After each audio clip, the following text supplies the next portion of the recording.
Very much, and good afternoon. The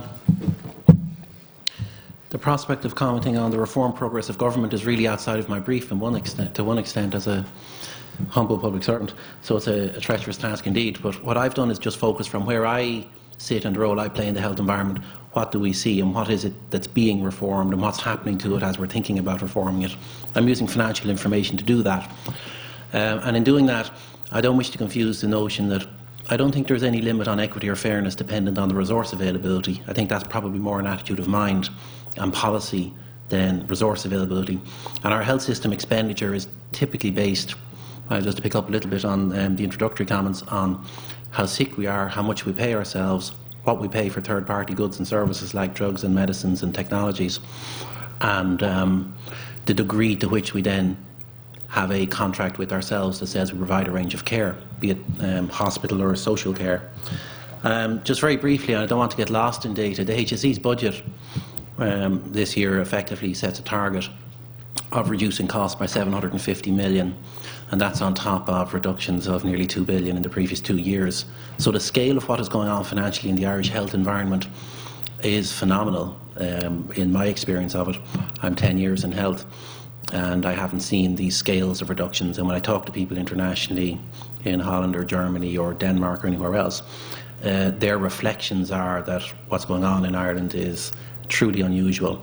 And I think if we look at our services, we could typify them as straining in really difficult circumstances to deliver health care. And health and social services, I should say, because only 4/13 of our money globally as a society in the HSE vote is in hospital services. The rest is outside of that. So we've reduced costs by 750 million. I was just briefly putting up that we're actually spending 410 million on new things. And you can see the kind of new things. The Fair Deal, which is the nursing home support scheme, has a budget of over €1 billion now. And that's reflecting a scheme which is connected to an ageing population and a propensity to be in long-stay residential care. So that's additional spend. Superannuation, we had 4,300 people leave up to last week in the extended grace period, which terminated at the end of February. The extension of GP cards to people with long-term illnesses was costing 15 million this year, and we're investing 35 million in mental health services. The broader economic context is clear, and it's in the expenditure reviews and documentation published by government. And we're very clear, and I won't read through all of that, that health spend and GNP and the gap and correlation between those and what's happening over the last couple of years and the next couple of years, and there are very aggressive targets in the next couple of years also in health expenditure, is really going to have a major impact on the nature of the health system as it is being reformed. So you can see from the graph that the spend in health, and I have another one later on, that's the funding to the HSE itself, which is funding 3,500 voluntary bodies, and including Tala, which or the Adelaide and Mead, incorporating the National Children's Hospital located at Tala, with an aspiration, like two farmers, to run a children's hospital, of which we will be great friends. The resource of hospitals, if you just look narrowly at what this trend means in human and real service terms, is down by about 20% over 3 years. The activity in hospitals is up over the same 3 years. I haven't produced too much data here because I don't think there's time for that. In terms of employed numbers in the health services, if you go back to 2001 and forward to 2015, that's what's happening, roughly. At the end of this year, we will be back to 102,000.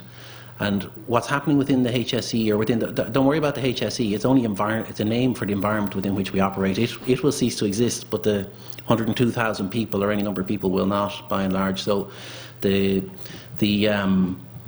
trend is clear. If you look at the changing demographic, there's over 74,000 children born a year in Ireland now. They're highs in terms of going back to the famine times. There haven't been highs up to that level.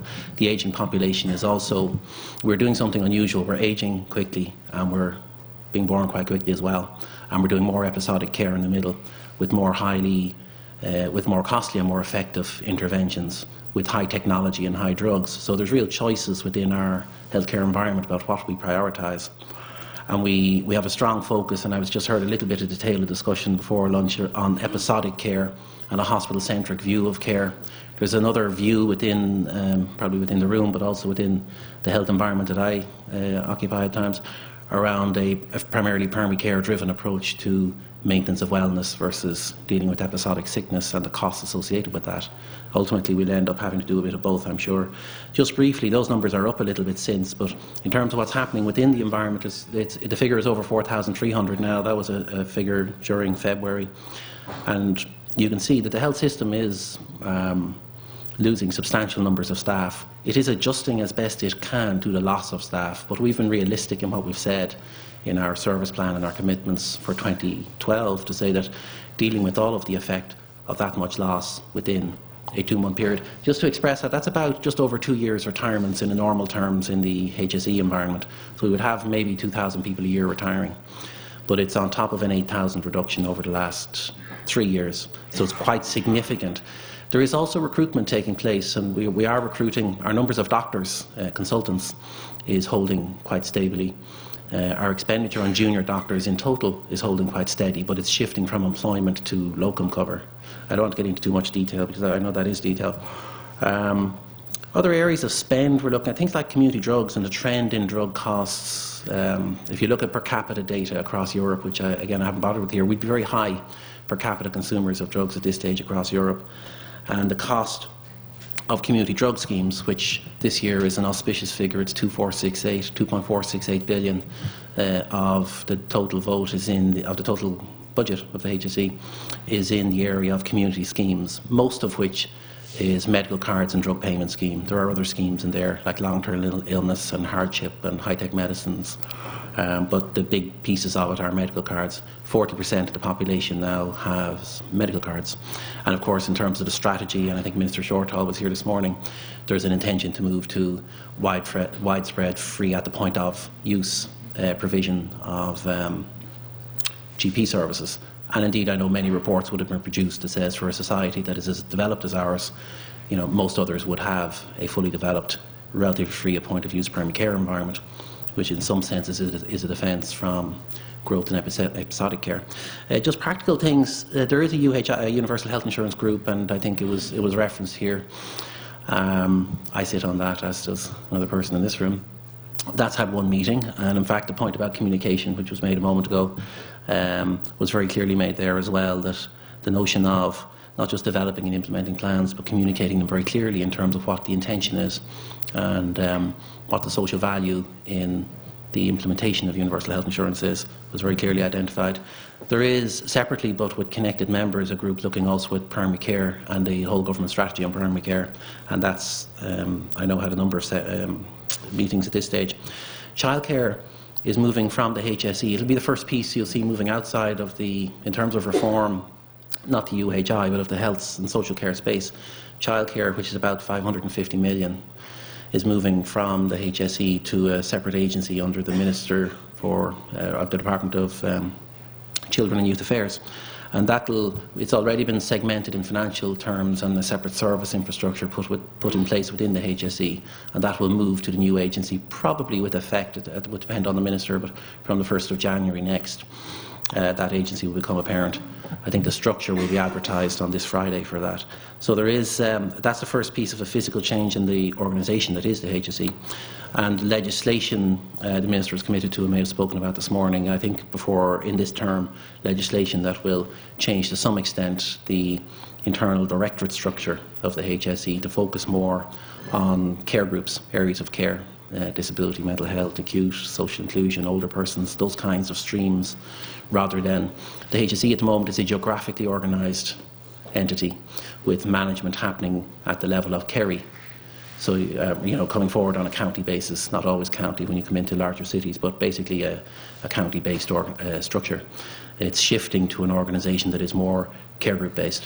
And then the hospital component, question mark, what other components, will migrate ultimately from an environment where it's in a budget funded, I'm on 7.5, I'm watching time here, where it's funded on a historic budget basis, to one where it's prospectively funded on a cost of care basis to one where maybe we have an insurance model with one or multiple payers, and I heard you discussing that a bit. My understanding of the government policy at the moment is that there would be multiple payers, though there is also in some of the wording there, it seems to me, an option. I guess that work, the journey toward that does require, to some extent, I would have thought, stability of hospital financial position, stability of the employment versus which implies a stability around the employed numbers versus the service requirements, which implies some delivery against waiting lists and waiting times, time of access to service.